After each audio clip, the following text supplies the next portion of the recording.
وَلَقَدْ سَبَقَتْ كَلِمَتُنَا لِعِبَادِنَا الْمُرْسَلِينَ إِنَّهُمْ لَهُمُ الْمَنصُورُونَ وَإِنَّ جُندَنَا لَهُمُ الْغَالِبُونَ فَتَوَلَّ عَنْهُمْ حَتَّى حِينٍ وَأَبْصِرْهُمْ فَسَوْفَ يُبْصِرُونَ أَفَبِعَذَابِنَا يَسْتَعْجِلُونَ فَإِذَا نَزَلَ بِسَاحَتِهِمْ فَسَاءَ صَبَاحُ الْمُنذَرِينَ وَتَوَلَّ عَنْهُمْ حَتَّى حِينٍ وَأَبْصِرْ فَسَوْفَ يُبْصِرُونَ سُبْحَانَ رَبِّكَ رَبِّ الْعِزَّةِ عَمَّا يصفون وسلام على المرسلين والحمد لله رب العالمين صدق اللہ العظیم۔ سورۃ الصافات کی آیت نمبر 139 سے لے کر آیت نمبر 182 تک ہم نے تلاوت کی ہے۔ یہ 43 آیات کریمہ ہیں جن کی تلاوت ہوئی۔ ان میں اللہ ذوالجلال نے 3 باتیں ارشاد فرمائی ہیں۔ پہلی بات، جو ایک سلسلہ واقعات کا چل رہا تھا، 5 واقعات پہلے بیان ہوئے، یہ چھٹا قصہ، چھٹا واقعہ حضرت یونس علیہ السلام کے حوالے سے بیان کیا جا رہا ہے۔ ایک تو یہ۔ نمبر 2، مشرکین اور یہود وغیرہ کے حوالے سے ایک بدعقیدگی کی تردید ہو رہی ہے۔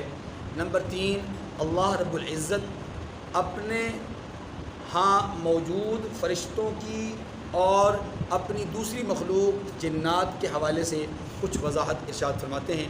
یہ 3 باتیں ہیں جو ان آیات کریمہ میں موجود ہیں۔ پہلے کچھ آیات کریمہ کا ترجمہ پڑھ لیتے ہیں، پھر بات کرتے ہیں۔ وَإِنَّ يُونُسَ لَمِنَ الْمُرْسَلِينَ، عنوان ہمارے ذہن میں ہونا چاہیے، اصل اور نقل کی پہچان۔ وَإِنَّ يُونُسَ لَمِنَ الْمُرْسَلِينَ، اور یونس بھی پیغمبروں میں سے تھے۔ اِذْ أَبَقَ إِلَى الْفُلْكِ الْمَشْحُونِ، جب بھاگ کر بھری ہوئی کشتی میں پہنچے۔ فَسَاهَمَ فَكَانَ مِنَ الْمُدْحَضِينَ، اس وقت قرعہ ڈالا تو انہوں نے ذک اٹھائی، یعنی اپنے اندر ایک جسے کہتے ہیں نا کہ ملامت کا یا اس طرح کی کیفیت پائی۔ فَالْتَقَمَهُ الْحُوتُ وَهُوَ مُلِيمٌ، پھر مچھلی نے ان کو نگل لیا، وَهُوَ مُلِيمٌ، اور وہ ملامت کرنے والے تھے۔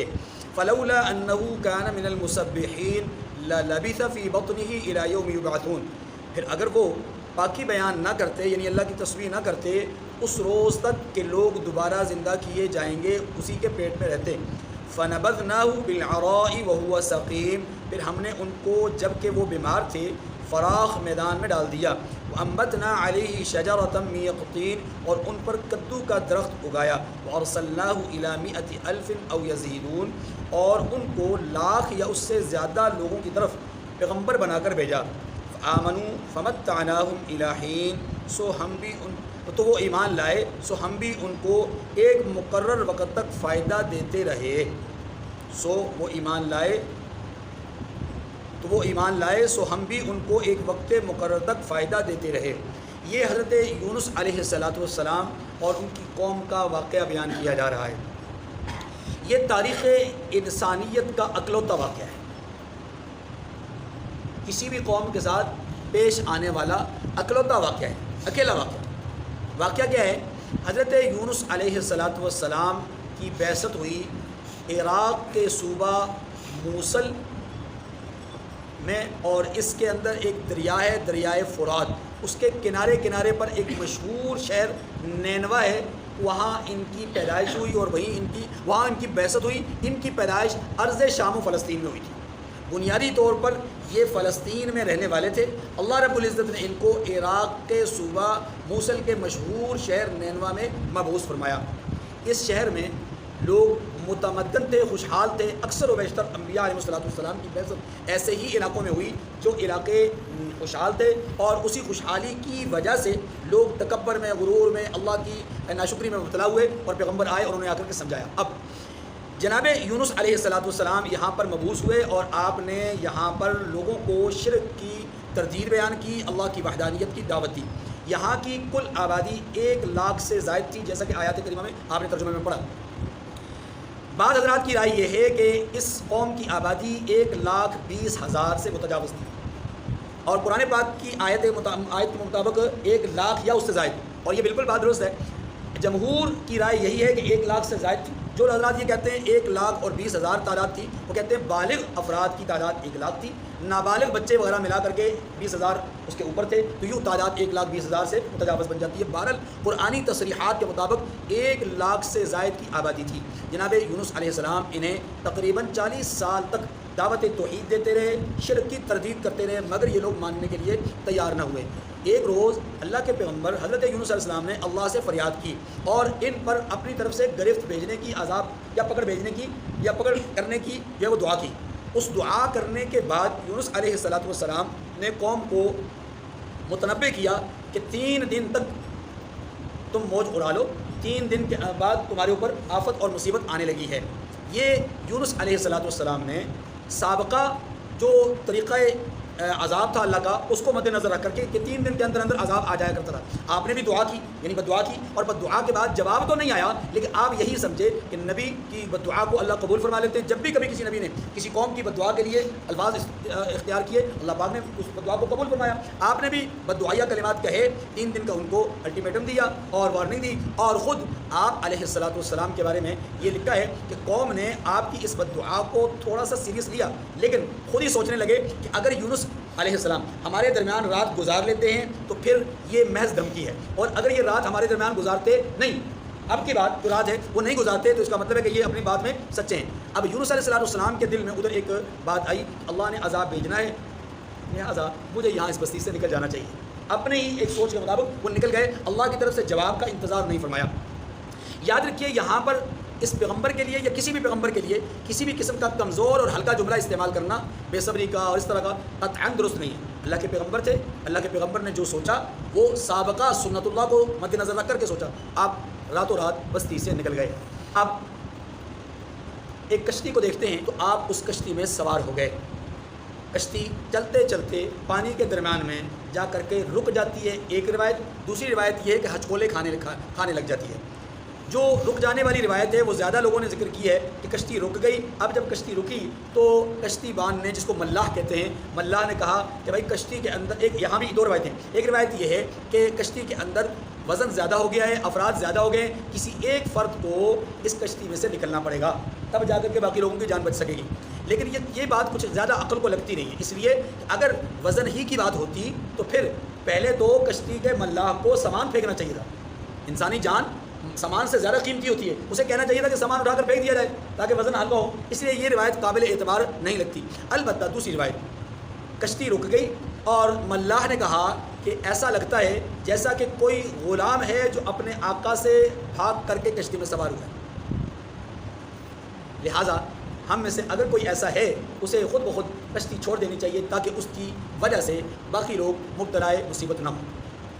بات چیت چل رہی تھی، اسی دوران حضرت یونس علیہ السلام نے قرآن اندازی کی بات کی۔ لوگوں نے کہا جی آپ ہی کر لیجئے قرآن اندازی، نام سب کے لکھ لیجئے، جس کا نام آ جائے وہ کشتی میں سے نکل جائے، یعنی چھلانگ لگا دے دریا میں۔ اب جب قرآن اندازی ہوئی تو حضرت یونس علیہ السلام کا ہی نام نکل آیا۔ لوگوں نے آپ کے چہرے کو دیکھا، خوبصورت چہرہ، وجیح النظر ہستی، تو انہیں یہ یقین نہیں آیا کہ یہ شخص بھی اپنے آقا سے بھاگ کر، یا یہ غلام ہوگا اور غلام اپنے آقا سے بھاگ کر آیا ہوگا، انہیں یقین نہیں آیا۔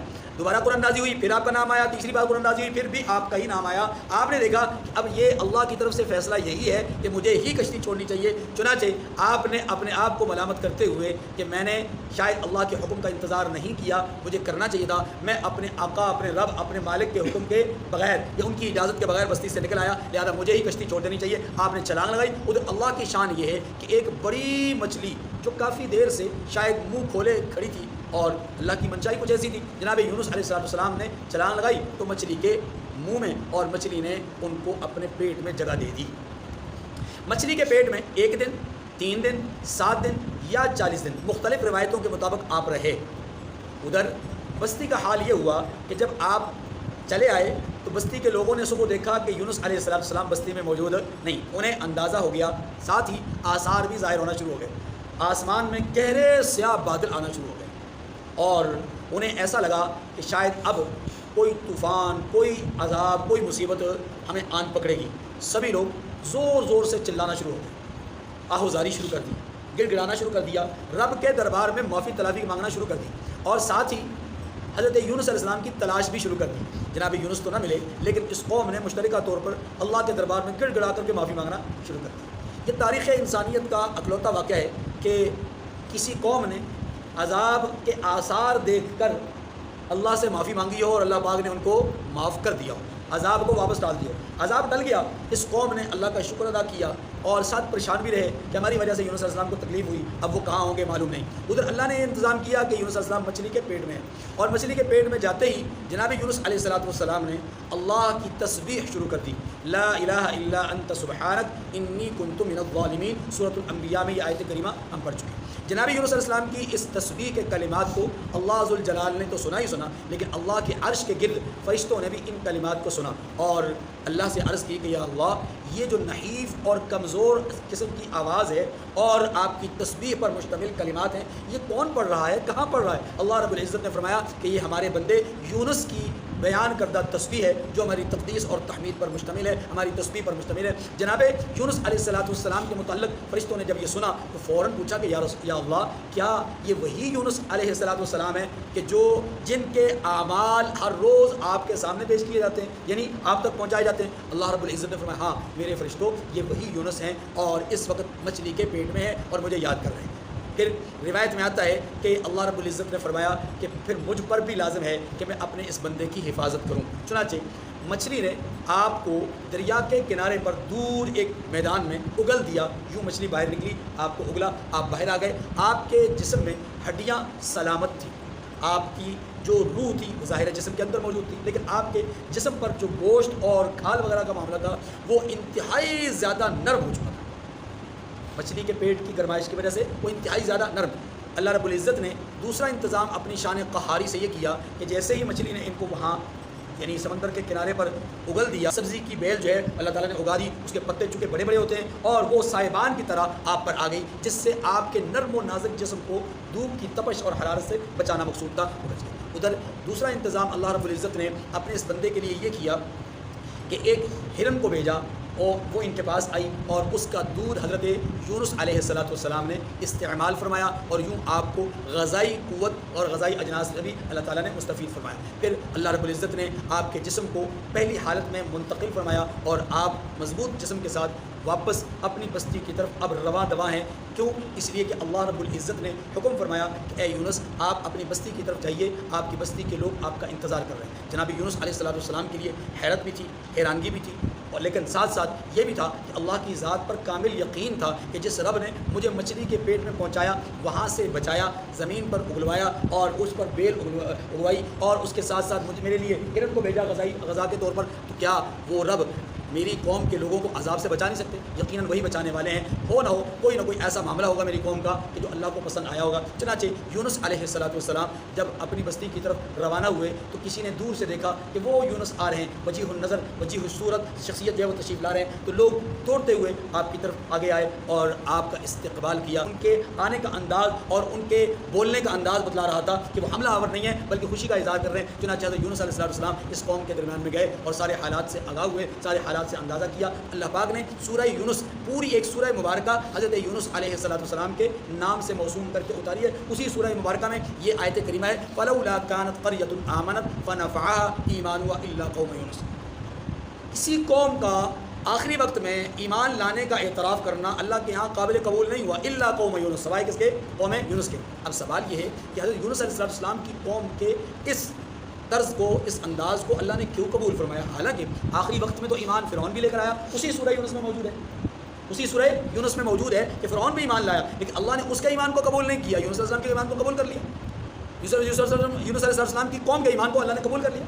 فرعون کا ایمان قابل قبول نہ ہوا، یونس علیہ السلام کی قوم کا ایمان قابل قبول ہو گیا.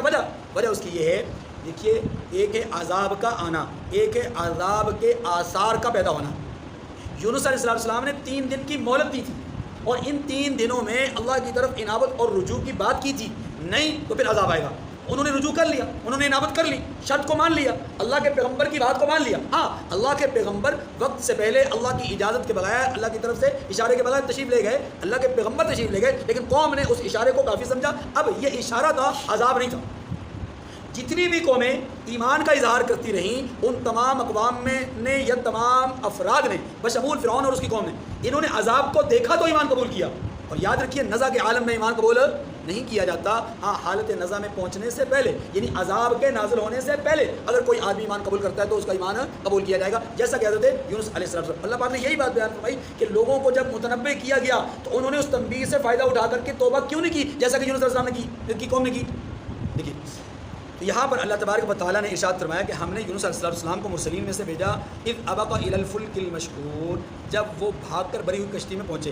ابق اصل میں یہ اس لفظ کا استعمال ہوتا ہے اس شخص کے لیے جو اپنے آقا اپنے مالک سے بھاگ کر کے، اس غلام کے لیے جو اپنے آقا اور مالک سے بھاگ کر کے نکل گیا ہو، اس کے لیے ابق کا لفظ استعمال ہوا. حضرت یونس علیہ السلام کے لیے یہ لفظ کیوں استعمال ہوا؟ کیونکہ اللہ رب العزت سب کے مالک ہیں، اللہ سب کے آقا ہے، اللہ سب کے مولا ہے. ٹھیک ہے، اللہ کے حکم کے بغیر یہ نکل کر کے چلے گئے تو گویا کہ اللہ نے اس کو بیان کیا کہ یہ میرے ہاں وہ بھاگ کے چلے گئے. لیکن یاد رکھیے میں اور آپ ان کے لیے یہ لفظ اپنی طرف سے نہیں کہہ سکتے کہ نعوذ باللہ یونس علیہ السلام قوم سے بھاگ کر کے چلے گئے، اللہ کی نافرمانی کی یا اللہ کے نہیں. ہمیں یہ جرت نہیں ہے، ہمیں یہ ہمارا یہ حق نہیں ہے کہ ہم انبیاء علیہ السلام سے متعلق اس طرح کی بات کریں. آگے جی اگلی آیات، فاستفتہم لربک البنات ولہم البنون، ان سے پوچھئے کہ بھلا تمہارے پروردگار کے لیے تو بیٹیاں اور ان کے لیے بیٹے.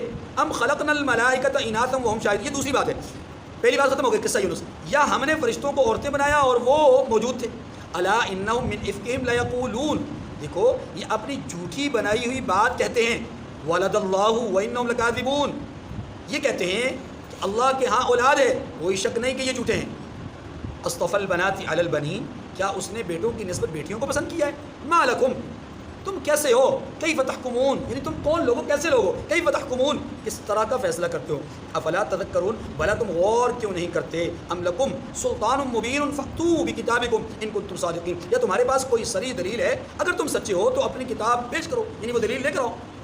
یہ بات یہاں تک سے میں نے عرض کیا تھا ابتدا میں کہ ان آیات کریمہ میں تین باتیں ہیں. پہلی بات قصہ یونس، دوسری بات مشرکین مکہ یا یہود وغیرہ کے بدعقیدگی کی تردید. بدعقیدگی کیا ہے؟ وہ یہ ہے کہ یہ سب لوگ اللہ رب العزت کے لیے اولاد کو تصور کرتے ہیں، اللہ کی اولاد ہے. جیسا کہ یہود کے متعلق اللہ فرماتے ہیں وقالت الیہود عزیر ابن اللہ، اور عیسائیوں کے متعلق فرماتے ہیں وقالت النصارى المسیح ابن اللہ. یہودی عزیر علیہ السلام کو، عیسائی حضرت عیسیٰ علیہ السلام کو اللہ کا بیٹا سمجھتے ہیں، گویا اللہ کے لیے اولاد کا تصور ان کے یہاں موجود ہے. مشرکین مکہ بھی اللہ کے لیے اولاد کا تصور کرتے تھے.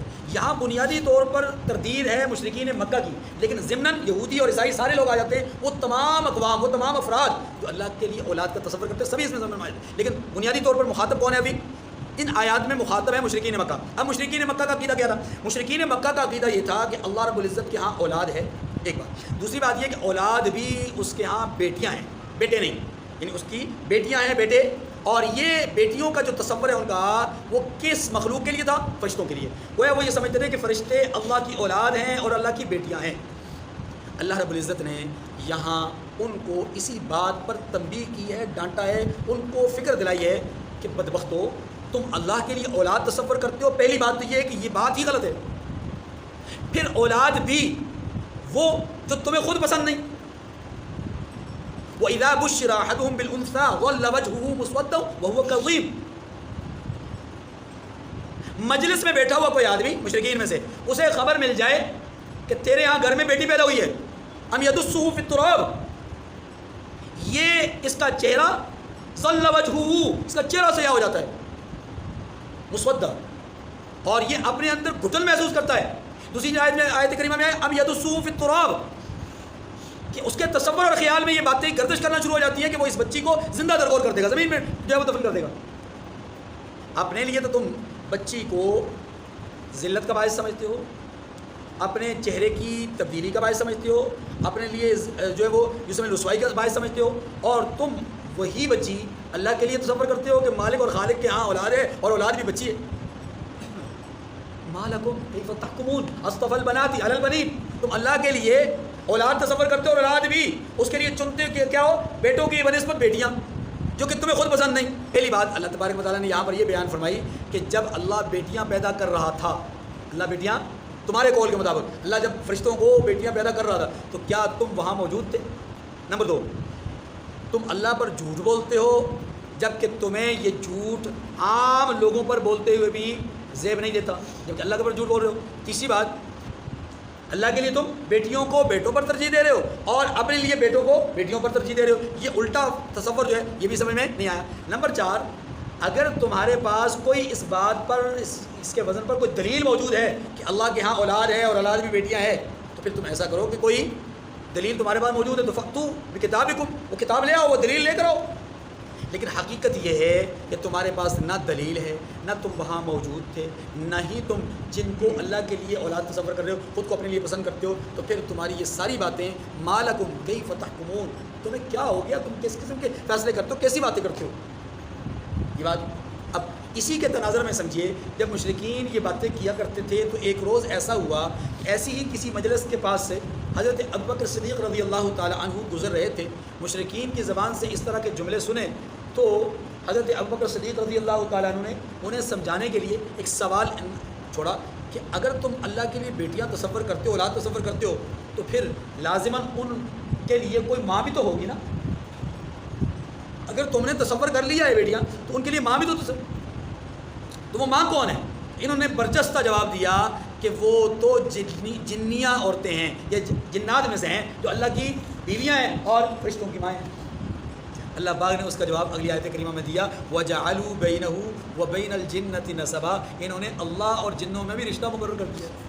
وَلَقَدْ عَلِمَتِ الْجِنَّةُ إِنَّهُمْ لَمُحْضَرُونَ، اللہ نے اس کا جواب دیا حالانکہ جنات جانتے ہیں، اللہ پاک فرماتے ہیں حالانکہ جنات اس بات کو جانتے ہیں کہ اللہ کے روبرو وہ حاضر کیے جائیں گے، یعنی وہ ایک عاجز مخلوق ہے، کمزور مخلوق ہے، اس مخلوق کو انہوں نے خدا کا ہمسر بنا دیا۔ یاد رکھیے یہ صرف مشرکین کا تصور نہیں تھا، پرانے ایرانی مجوسی لوگ بھی یہ تصور رکھتے تھے کہ دو خدا ہیں، ایک یزدان دوسرا اہرمن۔ یہ جو دو خداؤں کا تصور ایران کے مجوسیوں میں پایا جاتا تھا، وہ سمجھتے تھے کہ ایک خدا وہ ہے جو خیر پیدا کرتا ہے، دوسرا خدا وہ ہے جو شر پیدا کرتا ہے۔ یہ ان کا تصور تھا کہ ایک کی طرف سے خوشی ہوتی ہے، دوسرے کی طرف سے غم ہوتی ہے، غم ہوتا ہے، ایک کی طرف سے نفع ہوتا ہے، دوسرے کی طرف سے نقصان ہوتا ہے۔ یہ دو خدا ہیں اور اس کائنات کا نظام خیر اور شر دونوں پر قائم ہے، تو ایک خیر کا خدا ہے، ایک شر کا خدا، یہ ان کا تصور۔ حالانکہ قرآن پاک نے بالکل واضح طور پر بیان کر دیا ہے، بیدہ الخیر وہو علی کل شیء قدیر، قرآن پاک نے کہا ہے خیر اسی کے ہاتھ میں اور شر بھی اسی کے فیصلے سے۔ تصور کچھ لوگوں کا خیال یہ ہے نعوذ باللہ اللہ کی طرف سے خیر اور شیطان کی طرف سے شر پیدا ہوتا ہے۔ یاد رکھیے یہ سارے تصورات 100% باطل ہیں، نقل ہیں، اصل نہیں۔ اصل وہی ہیں جن کے لیے پیغمبر دعوت دیتے رہے، اصل وہی ہیں جن کی پیغمبروں نے دعوت دی ہے، اور اسی اصل کی بنیاد پر پیغمبروں کو اذیتیں، تکلیفیں، مصیبتیں اور پریشانیاں لاحق ہوئی اور ان کو ان کا سامنا کرنا پڑا۔ دیکھیے وَلَقَدْ عَلِمَتِ الْجِنَّةُ إِنَّهُمْ لَمُحْضَرُونَ سُبْحَانَ اللَّهِ عَمَّا يَصِفُونَ، فرمایا جو کچھ بیان کرتے ہیں اللہ اس سے پاک ہے، الا عباد اللہ المخلصین، مگر اللہ کے بندگان خالص وہ مبتلا عذاب نہیں ہو۔ اللہ پہلے فرماتے ہیں ہم جنات یہ بات جانتے ہیں، انہیں اللہ کے روبرو حاضر کیا جائے گا، یعنی عذاب میں مبتلا کیا جائے گا۔ نافرمان جنات جانتے ہیں انہیں عذاب میں مبتلا کیا جائے گا۔ پھر اللہ کہتے ہیں کہ ہاں مخلص لوگ وہاں پر بھی بچیں گے، جیسے انسانوں میں بچیں گے ویسے جنات میں بھی بچ جائیں گے۔ فَإِنَّكُمْ وَمَا تَعْبُدُونَ مَا أَنْتُمْ عَلَيْهِ بِفَاتِنِينَ إِلَّا مَنْ هُوَ صَالِ الْجَحِيمِ، سو تم اور جن کو تم پوجتے ہو اللہ کے خلاف بہکا نہیں سکتے۔ معنی یہ اے مشرکین تم بھی اور جن کو تم پوج رہے ہو، چاہے وہ فرشتے ہیں، چاہے وہ جنات ہیں، چاہے وہ مورتیاں ہیں، چاہے وہ کوئی بھی چیز ہے، وہ اللہ کے خلاف کسی کو بہکا۔ اب سوال یہ ہے کہ شیاطین انسانوں کو بہکاتے تو ہیں، پھر اللہ نے کیوں کہا کہ بہکا نہیں سکتے؟ اس کا جواب یہ کہ حقیقتاً بہکانے کی طاقت کسی کے پاس نہیں ہے سوائے اللہ کی اذن اور اجازت سے۔ اللہ اجازت نہ دیں تو کوئی کسی کو بہکا نہیں سکتا۔ جب اللہ اجازت مرحمت فرما دیتے ہیں تو پھر وہ سبب بناتے ہیں، یعنی اللہ ہی سبب بناتے ہیں اس کو، چاہے وہ انسان ہے، چاہے وہ جنات میں سے، چاہے وہ مورتی ہے، چاہے وہ کوئی بھی چیز ہے۔ الا من هو صال الجحیم، ہاں وما انتم علیہ بفاتنین الا من هو صال الجحیم، فرمایا کہ مگر اس کو جو جہنم میں جانے والا ہے، یعنی تم اور جن کو تم پوچھتے ہو مان تم علی بفاتنین، وہ بہکا نہیں سکتے۔ الا من هو صال الجحیم، مگر وہ کہ جن کو جو جہنم میں جانے والا ہے، وما یعنی اس کو بہکائیں گے جو جہنم میں جانے والا ہے۔ اللہ کی طرف سے نوشتہ تقدیر پہلے سے ہو چکا، وما منا الا له مقام معلوم وانا لنحن الصافون۔ یہ جو دو آیات کریمہ ہیں، بلکہ تین، یہ 3 آیات کریمہ اللہ رب العزت نے فرشتوں کی بات کو ذکر کیا. فرشتے جب مشرکین کے ان غلط دعووں کو سنتے ہیں تو فرشتے اللہ کے دربار میں کیا کہتے ہیں؟ اللہ پاک اس کو بیان فرماتے ہیں. فرمایا وما منا الا له مقام معلوم. فرشتے کہتے ہیں کہ ہم میں سے ہر ایک کا ایک مقام مقرر ہے. وَإِنَّا لَنَحْنُ الصَّافُّونَ اور ہم صف باندھے رہتے ہیں. کیا معنی؟ اس سورہ مبارکہ کی بالکل ابتدائی آیت کیا تھی؟ وَالصَّافَّاتِ صَفًّا. تفصیل وہاں پر عرض کر چکا کہ فرشتے جو اللہ کے حکم کی سماعت کے لیے، اللہ کے حکم کو سننے کے لیے اور پھر اسے نافذ کرنے کے لیے صف بندی کر کے کھڑے ہوتے ہیں. حدیث مبارکہ میں آتا ہے کہ تم فرشتوں کی صف کی طرح اپنی صف کو درست کرو. فرشتے کیسے صف کو درست کرتے ہیں؟ اللہ کے نبی نے فرمایا تم نماز میں اور جہاد میں اپنی صفوں کو فرشتوں کی صفوں کی طرح درست کرو. فرشتوں کی صفوں کی درستگی کیا ہے؟ کہ درمیان میں کسی قسم کا کوئی درمیان میں کسی قسم کا فاصلہ نہیں چھوڑتے. ایک دوسری بات یہ کہ فرشتوں میں جو مقرب ہوتے ہیں وہ آگے ہوتے ہیں، جو ان کے بعد ہوتے ہیں وہ پیچھے ہوتے ہیں. تم میں بھی جو سب سے بلند ہیں وہ ہیں بالغ مرد، انہیں آگے ہونا چاہیے اور ان کے بعد پیچھے بچوں کو. یہ ایک ترتیب ہے. نظم کو بھی اپنی زندگی کا حصہ بنانا چاہیے. یہ ساری چیزیں اسی بات کے اندر موجود ہیں. انبیاء فرشتے جو ہیں وہ اللہ کے ہاں حکم کو سننے کے لیے صف بندی میں رہتے ہیں. تمہیں بھی نظم و ضبط میں رہنا چاہیے، صف بندی میں رہنا چاہیے. وَإِنَّا لَنَحْنُ الصَّافُّونَ ہم صف باندھے رہتے ہیں. یعنی فرشتے اللہ کے دربار میں ان مشرکین کی باتوں کو سننے کے بعد یہ کہتے ہیں کہ ہم تو صف بندی کر کے رہتے ہیں، یعنی اللہ کے حکم کے منتظر رہتے ہیں. اور یہ کیسے بدبخت ہیں کہ اللہ کے حکم کی سر منہ انحراف کر رہے ہیں. وَإِنَّا لَنَحْنُ الْمُسَبِّحُونَ اور ہم تو اللہ کا ذکر کرتے رہتے ہیں، یعنی ہم ہر وقت اللہ کی تسبیح. اور یہ بات فرشتوں نے آدم علیہ السلام کی تخلیق اور پیدائش کے وقت بھی کہی تھی. نحن نسبح بحمدک ونقدس لک. اے اللہ ہم تیری تسبیح اور تقدیس بیان تو کر رہے ہیں. آگے لَكُنَّا عِبَادَ اللَّهِ وَإِن كَانُوا لَيَقُولُونَ اور یہ لوگ کہا کرتے تھے. کون؟ اب یہ ایک اور بات، مشرکین مکہ کا ان کی ایک تمنا اور ایک آرزو کو بیان کیا جا رہا ہے اور اس تمنا اور آرزو کو بیان کر کے ان کی بدعتی کو بھی ذکر کیا جا رہا ہے.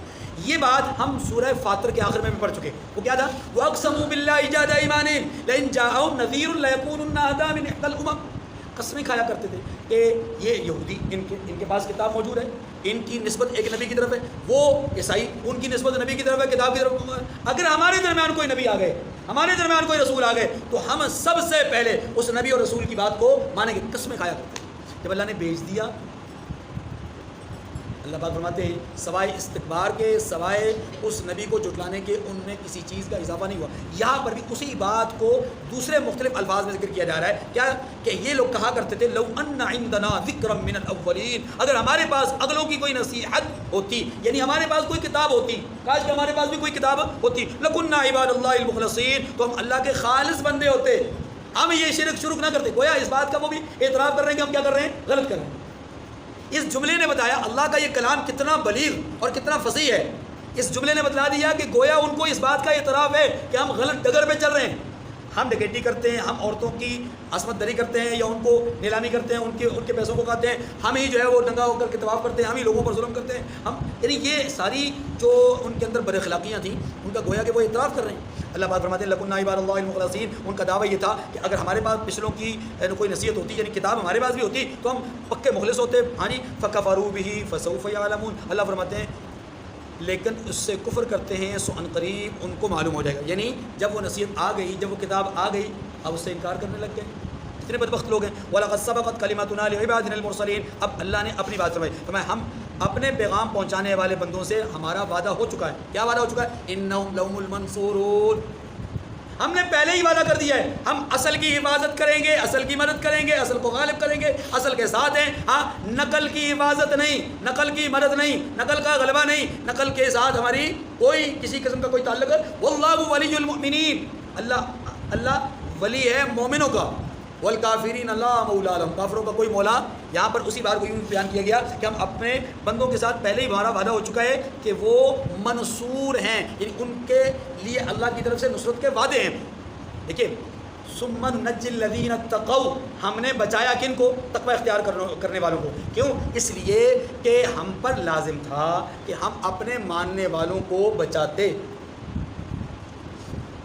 وَإِنَّ جُنْدَنَا لَهُمُ الْغَالِبُونَ اور ہمارا لشکر غالب رہے گا. فَتَوَلَّ عَنْهُمْ حَتَّىٰ حِينٍ تو ایک وقت تک ان سے اعراض کیے رہیں. کیا مانا؟ اللہ اپنے حبیب سے فرما رہے ہیں محبوب ایک وقت تک آپ ان کو کھلا چھوڑ دیجئے. وَأَبْصِرْهُمْ فَسَوْفَ يُبْصِرُونَ اور انہیں دیکھتے رہیے سو یہ بھی عنقریب دیکھ لیں گے، یعنی آپ ان کو مہلت دے دیجیے، عنقریب مہلت ختم ہونے کے بعد یہ بھی دیکھ لیں گے کیا ہوا۔ اس سے یہ گویا کہ یہ جملہ ایک قسم کی دھمکی ہے۔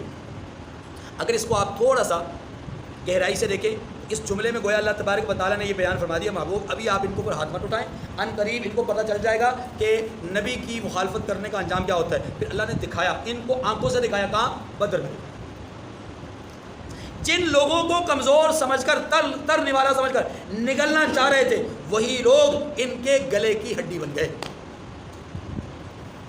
افبعذابنا یستعجلون، اللہ فرماتے ہیں کیا یہ ہمارے عذاب کے لیے جلدی کر رہے ہیں؟ کہا کرتے تھے او تسقط السماء كما زعمت علينا، محمد اگر آپ اپنے دعوے میں سچے ہیں تو پھر ایسا کریں کہ اللہ سے کہیں ہم پر آسمان سے کوئی ٹکڑا عذاب کا بھیج دیں۔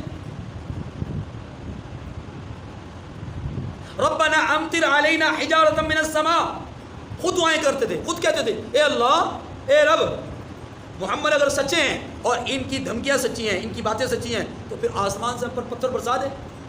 اللہ نے اس کا جواب بڑا زبردست دیا، فرمایا وما كان الله ليعذبهم وانت فيهم، جب تک آپ ان کے درمیان میں ہیں نا، اللہ نے عذاب بھیجنا نہیں۔ اس لیے یاد رکھیے نبی کی مکہ سے مدینہ کی طرف ہجرت بھی اہل اسلام کے لیے کیا ہے؟ رحمت ہے۔ اہل اسلام کے لیے کیا ہے؟ کیوں؟ اس لیے کہ نبی ہجرت نہ کرتے تو اہل مکہ پر کبھی بھی یہ زوال نہ آتا اور کبھی بھی وہ مغلوب نہ ہوتے۔ اللہ نے ہجرت کی، نبی کو درمیان میں سے نکالا، اب جب نبی نکل گئے اللہ کا وعدہ ختم، وہ جو ایک شرط تھی وہ پوری ہو گئی۔ اب جب شرط پوری ہو گئی، نبی درمیان سے نکل گئے، اب ان کے لیے ان کے کرتوتوں کی بنیاد پر عذاب کا بھیجنا اللہ کے لیے ان کے وعدے کے مطابق کیا ہو گیا؟ بالکل صحیح ہو گیا۔ چنانچہ 1 سال ہی گزرا تھا، ان پر اللہ نے عذاب بھیج دیا، 70 کو واصل جہنم کروا دیا، 70 کو گرفتار کر دیا، ان کی کمر ویسے ہی ٹوٹ گئی۔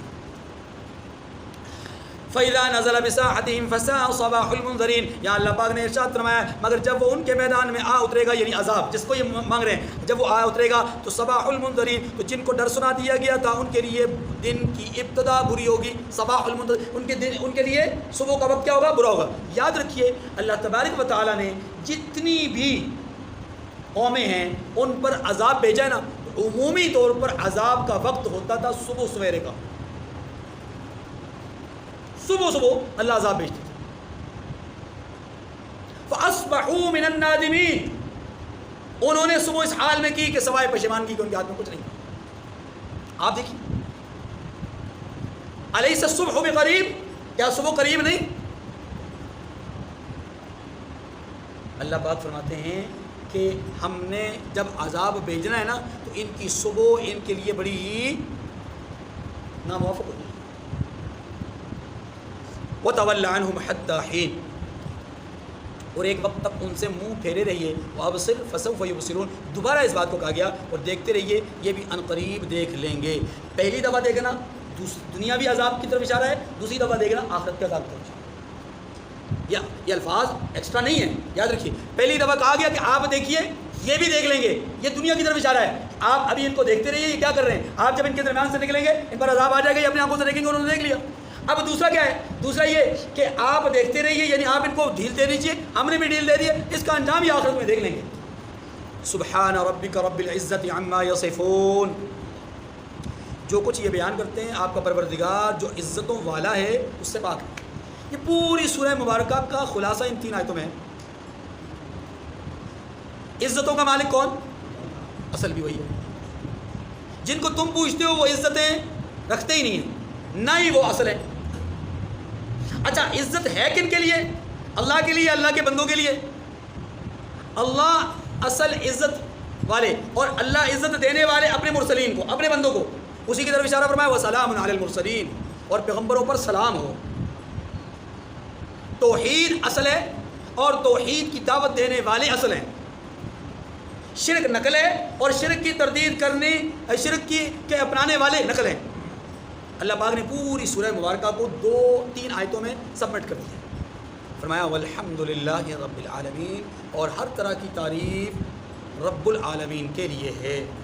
حدیث مبارکہ میں آتا ہے کہ جب کسی مجلس کا اختتام ہو اور اس مجلس کے اختتام پر ان آیات کریمہ کو پڑھ لیا جائے، اللہ پاک مجلس کے اندر جو بھول چوک یا جو غیر موافق بات ہوتی ہے اس کو مندمل فرما دیتے ہیں، ختم فرما دیتے ہیں، اور اس پوری کی پوری مجلس کو اپنی ذکر والی مجلس قرار دیتے ہیں۔ پھر ایک اور حدیث میں آتا ہے ان الفاظ کے ساتھ کچھ الفاظ کا اضافہ ہے، سبحانک اللہم و بحمدک اشہد ان لا الہ الا انت استغفرک واتوب الیک، یا استغفر اللہ واتوب الیہ، یہ الفاظ آتے ہیں کہ کوئی بندہ اگر ان الفاظ کو پڑھتا ہے تو اللہ رب العزت اس کی تمام ان کوتاہیوں کو، کمزوریوں کو جو اس مجلس میں ہوئی ہوتی ہیں، غیر ضروری باتیں، اس طرح کی باتیں، ان باتوں کو اللہ تبارک و تعالیٰ کیا کرتے ہیں، مٹا دیتے ہیں اور اس مجلس کو ذکر والی مجلس ہے۔ ہاں البتہ اگر وہاں کوئی گناہ کبیرہ ہوا ہے تو وہ توبہ کے بغیر معاف، اللہ تعالیٰ میری اور آپ کی مغفرت تامہ فرمائے اور ہمیں قرآن پاک کی سمجھ کی توفیق نصیب فرمائے۔ وآخر دعوانا ان الحمد للہ رب العالمین۔